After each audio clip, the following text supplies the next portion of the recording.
முதல்லலாம் சும்மா 4 வார்த்தை பேசுவா, இப்ப பேசவே வேண்டாம். முன்னெல்லாம் என்கிட்ட சந்தோஷமா பேசுறதுக்காகவே போன் பண்ணுவா, இப்ப திட்டத்துக்காகவே போன் பண்ணுவா. முன்னாடிலாம் என்கிட்ட எது பிடிச்சிருக்குன்னு சொன்னாலும் இப்போ அதையே பிடிக்கலங்கிறா.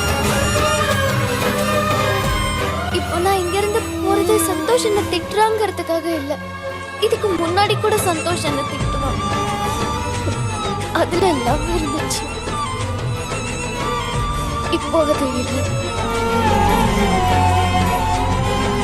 எங்க வீட்ல நான் ஒருத்தி மட்டும் இருந்தப்ப கூட தனியா இருக்கிறதா ஃபீல் பண்ணதில்லை.